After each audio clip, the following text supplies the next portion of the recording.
Vulnerability, ये सुनकर आपको फर्स्ट क्या थॉट आता है? अब ऑब्वियसली हम डिफरेंट पीपल हैं तो हमारे थॉट्स एंड इमोशंस भी डिफरेंट होंगे। अब आप में से कुछ लोगों को लगेगा कि vulnerability is not their cup of tea, या कुछ लोगों को लगेगा कि वल्नरेबिलिटी एक साइन है वीकनेस का।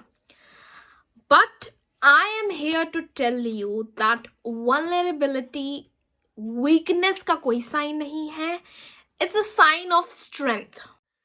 So hello guys, welcome back to another Chai Talk video. I hope you all are safe.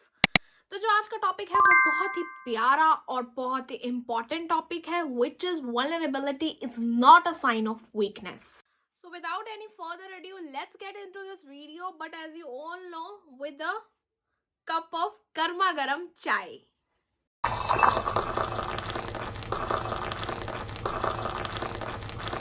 हमारी सोसाइटी में ये बहुत सिखाया जाता है, स्पेशली मेन को, दैट डोंट बी वल्नरेबल।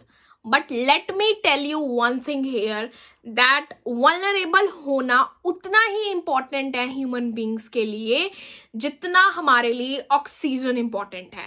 अब हो सकता है आप में से बहुत सारे लोगों को ये बात फनी लगेगी, but it is what it is. अब मैं यहाँ सबसे पहले ये डिस्कस करना चाहती हूँ कि क्यों हम में से बहुत सारे लोगों को ऐसा लगता है कि जो वल्नरेबिलिटी है वो एक साइन है वीकनेस का, ना कि स्ट्रेंथ का। मुझे भी एक टाइम पर ऐसा ही लगता था कि वल्नरेबल होना बहुत ज़्यादा एक तो डिफ़िकल्ट है और इसमें बहुत ज़्यादा एफर्ट्स हैं, बहुत ज़्यादा स्ट्रेंथ है, करेज है, and it's not my cup of T. And even मुझे ये भी लगता था कि vulnerability is a very useless thing. But अब मेरा पर्सपेक्टिव बिल्कुल डिफरेंट है, एंड अब मेरा पर्सपेक्टिव बहुत ही ज़्यादा डिफरेंट है, इतना डिफरेंट है कि मैं आज ये वीडियो बना रही हूँ आप लोगों के लिए on this topic that vulnerability is not a sign of weakness, it's a sign of strength. Simple सी बात है कि अपने इमोशंस में आपको क्लैरिटी है और आप जो फील कर रहे हो वो साफ साफ आप ऑनेस्टली किसी के साथ शेयर कर रहे हो या कम्युनिकेट कर रहे हो या इवन अपने आप के साथ बात कर रहे हो, तो ये हर कोई नहीं कर सकता। And that is why vulnerability जो है वो वीकनेस का साइन नहीं है, वो स्ट्रेंथ का साइन है। पर यहाँ पे मैं एक चीज क्लियर करना चाहती हूँ कि जो हमारा वल्नरेबल थॉट होगा या हमारा इमोशन होगा, ठीक है, वो ऑनेस्ट होगा, लेकिन इसका मतलब ये नहीं है कि हम हमेशा उस थॉट को कम्युनिकेट करने के लिए वल्नरेबिलिटी शो करेंगे। It's not important. हो सकता है कि आपको ये बात मेरी समझ ना आई हो, तो चलिए आइए इस बात को हम एक एग्जाम्पल की हेल्प से समझते हैं। लेट्स से दो बेस्ट फ्रेंड्स हैं। अब मैं बहुत ही क्लीशे वाले नाम यहाँ पर सजेस्ट करना चाहूंगी दो फ्रेंड्स के, which is Gita and Sita. That might be easy. So Gita and Sita bestest friend है और उन दोनों का एक जॉब इंटरव्यू है सेम कंपनी में। अब अज्यूम करते हैं कि गीता को जॉब मिल गई है और उसका इंटरव्यू बहुत अच्छा गया है, लेकिन सीता को जॉब नहीं मिली है। अब सीता जब इंटरव्यू देकर वापस आ रही है बाहर, तो वो गीता को बोल रही है कि तेरी वजह से मेरा जॉब इंटरव्यू क्लियर नहीं हुआ है, तुझे जॉब मिल गई है तो मुझे ऐसा लग रहा है कि आई एम बिग फेलियर। तेरी सक्सेस में मुझे अपना फेलियर शो हो रहा है। अब हम में से कुछ लोग यहाँ पे मिसअंडरस्टैंड कर लेंगे कि ठीक है ना, उसने ऑनेस्ट वल्नरेबिलिटी दिखाई, वो सैड थी एंड ब्ला ब्ला ब्ला ब्ला। अब ठीक है, मान लिया कि सीता ने गीता को जो भी चीजें बोली वो सैडनेस में आके बोली, एनवी होके या जेलसी में आके, व्हाटएवर इट इज, बोल दी। ऑनेस्ट थॉट्स या ऑनेस्ट इमोशन जो उसको लगे वहां पे उसने एक्सप्रेस कर दिए गीता को। लेकिन this is not the case of vulnerability. ये वल्नरेबिलिटी का केस नहीं है, ये जेलसी, एंगर और एनवी का ज्यादा केस है। मोस्ट इंपॉर्टेंटली ये केस है उस बात का कि हम अपनी प्रॉब्लम्स की रिस्पॉन्सिबिलिटी नहीं ले रहे हैं या अपने फेलियर की रिस्पॉन्सिबिलिटी नहीं ले रहे हैं, हम वो रिस्पॉन्सिबिलिटी किसी और पर डाल रहे हैं और उसको बहुत ज्यादा रूड और वॉयलेंट स्टेटमेंट्स पास कर रहे हैं।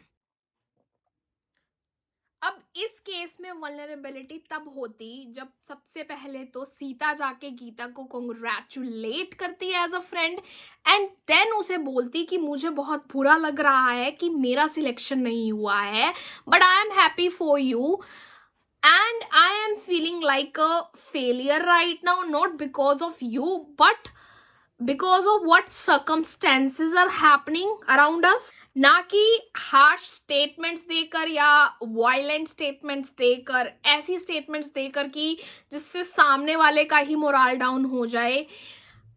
इस केस में सीता वल्नरेबिलिटी शो नहीं कर रही है। अगर वो अपने फेलियर की रिस्पॉन्सिबिलिटी लेती और बोलती गीता को कि इट्स फाइन, मैं और जॉब इंटरव्यूज दूंगी and I need your help, मुझे तू टेक्निक्स बता, मेथड्स बता, ताकि मैं अपनी गलतियां इम्प्रूव कर सकूं, तब ये केस वल्नरेबिलिटी का होता। आई रियली होप कि आप लोगों को बेसिक मीनिंग पता चल रहा होगा वल्नरेबिलिटी का इस वीडियो के थ्रू। नाउ मैं यहाँ पर वल्नरेबिलिटी से रिलेटेड एक और मिसकंसेप्शन दूर करना चाहूँगी कि कुछ लोग ऐसे होते हैं जिन्हें लग रहा होता है कि वो वल्नरेबल हो रहे हैं और हर एक दूसरे इंसान से जाकर वो अपने इमोशंस एंड अपने थॉट्स शेयर करने लग जाते हैं, बट इन रियल वो वल्नरेबल नहीं हो रहे होते हैं, वो जस्ट इमोशन वॉमिट कर रहे होते हैं।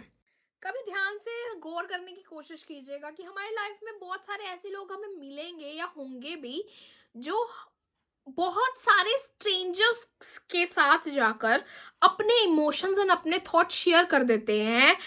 सिर्फ उन्हें 10 या 15 मिनट होते हैं उनसे मिले हुए, और कुछ इमोशंस एंड थॉट्स ऐसे भी होते हैं जिनसे पता लगता है कि इट्स नॉट अबाउट देम, उन्होंने बना लिया है अबाउट देम, लेकिन फिर भी वो एक स्ट्रेंजर से इतना ज़्यादा बात कर रहे हैं, इतना ज़्यादा अपना इमोशंस एंड थॉट्स डिस्कस कर रहे हैं कि अगर वो स्ट्रेंजर उनके क्लोज आना भी चाहे या उनसे दोस्ती करना भी चाहे तो वो खुद इतना इरिटेट हो जाएगा या फ्रस्ट्रेट हो जाएगा कि वो खुद ही बैक ऑफ कर लेगा। अब ऐसा लोग इसीलिए भी करते हैं क्योंकि उन्हें लगता है कि मे बी एक स्ट्रेंजर हमें जज ना करे एज कम्पेयर टू अगर हम किसी फ्रेंड या फैमिली मेम्बर से जाके बातें शेयर करेंगे। लेकिन यहाँ पे मैं ये चीज बताकर आपको ये एक्सप्लेन करना चाहती हूँ कि ये वल्नरेबिलिटी का साइन नहीं है, इसे हम इमोशनल वॉमिटिंग या इमोशनल वॉमिट भी कह सकते हैं। अब मैं शॉर्ट में आपको 2-3 चीजें बताना चाहती हूँ रिलेटेड टू वल्नरेबिलिटी, जो मुझे लगता है कि this is true about vulnerability. I guess या आई होप कि आपको ये चीजें मदद करें एक न्यू पर्सपेक्टिव लाने में वल्नरेबिलिटी को देखने का। पहली चीज तो यही है कि जैसे मैं पहले भी बोल चुकी हूँ वीडियो के स्टार्ट में कि vulnerability is not a sign of weakness, it's a measurement of courage. बहुत सारे लोग होंगे आपकी लाइफ में, इवन आप खुद ही होंगे, जो वल्नरेबल नहीं हो पाते हैं और जिनसे वल्नरेबल चाह कर भी नहीं हुआ जाता है। तो वल्नरेबिलिटी शो करना सबके बस की बात नहीं है, बट अगर आप कर रहे हो तो आप बहुत ज़्यादा करेजियस थिंग कर रहे हो जो हर कोई नहीं कर सकता है। इनफैक्ट आप इतनी ज़्यादा करेजियस थिंग और इतनी स्ट्रेंथ और पावर वाली चीज़ कर रहे हो वल्नरेबल होकर कि आप रिजल्ट क्या होगा आपके इमोशंस का जब आप कम्युनिकेट करोगे किसी के साथ, आपको उससे भी फर्क नहीं पड़ रहा है। बस आप वल्नरेबल हो रहे हो because you want to, because you think that it's the beautiful thing in this whole world. Second thing ये है कि you might feel heart breaks. बहुत बार ऐसा होगा बहुत सारे केसेस में कि जब आप वल्नरेबल होगे, अपने इमोशंस एक्सप्रेस करोगे, अपने थॉट्स एक्सप्रेस करोगे किसी सामने वाले को, तो आपको हार्ट ब्रेक का सामना करना पड़ सकता है। Initially it would be hard to handle, but eventually you will be fine and you will grow beautifully. और थर्ड बात यहाँ पे यह जाती है रिलेटेड टू वल्नरेबिलिटी कि vulnerability might lead you to the negative thoughts. Vulnerability आपको negative thoughts और फियर्स की तरफ बहुत बार लेकर जाएगी, but it depends on you कि आपने अपने माइंड के साथ कितना काम किया हुआ है। आप उन फियर्स या नेगेटिव इमोशंस को अपने ऊपर ओवरकम करने दे सकते हो या नहीं करने दे सकते, that totally depends on you. Simple सी बात है कि अगर आप अपने आप को नेगेटिव थॉट्स बोलते रहोगे, नेगेटिव पैप टॉक करते रहोगे अपने साथ, तो आपका माइंड भी एक टाइम पर आकर वही बिलीव करने लगेगा। तो ये आप पे डिपेंड करता है कि आप खुद से अपनी स्टोरी लिखना चाहते हो लाइफ की, या आप अपने नेगेटिव इमोशंस को, फियर्स को, या अपने ब्रेन को देना चाहते हो अपनी स्टोरी लिखने के लिए। You decide. एंड में गाइस मैं सिर्फ इतना ही कहूंगी कि जरूरी नहीं है कि आपको सिर्फ हार्ड टाइम या इमोशंस एक्सप्रेस करने के टाइम पे ही वल्नरेबिलिटी की जरूरत होगी या आपको वल्नरेबल होना पड़ेगा। नहीं, बहुत से केसेस ऐसे आएंगे लाइफ में जब आपको वल्नरेबल होना पड़ेगा, like what to do next in your life, यहाँ पे भी आपको वल्नरेबल होना पड़ेगा, because that's important for you, that's essential for you, that's the need for your life at that point of time. And even जब आप अपने खुद की चीज़ों की रिस्पॉन्सिबिलिटी लोगे, अपनी लाइफ की रिस्पॉन्सिबिलिटी लोगे, अपने फेलियर्स की रिस्पॉन्सिबिलिटी लोगे, तब भी आपको वल्नरेबिलिटी का सामना करना पड़ेगा। एंड तब भी जब आप अपने आप को पहले रखोगे और अपने लिए रिस्क लोगे, अपने लिए चीजें करोगे, एंड उसी ही दौरान आपको रिजेक्शन का भी सामना करना पड़ सकता है, तो आपको उस टाइम पर भी इन सब केसेस में भी वल्नरेबिलिटी का सामना करना पड़ेगा फॉर श्योर। हम में से बहुत लोग बहुत बार ऐसी जगह पर, ऐसे टाइम पर नहीं बोलते जब हमें बोलना चाहिए, जब नीड होती है बोलने की, चाहे फिर वो बात हो फियर ऑफ फेलियर्स के बारे में बात करने की, चाहे फिर वो बात हो फियर ऑफ रिजेक्शन के बारे में बात करने की, फियर ऑफ लॉस्ट के बारे में बात करने की, whatever it is, we should talk, we should challenge ourselves कि हम वल्नरेबल हो सके ऐसी चीजों में जहां पे हमारे खुद के बेटरमेंट के लिए ही जरूरी है। And for that you need to choose the right people, right place, and then be vulnerable, vulnerability show कीजिए।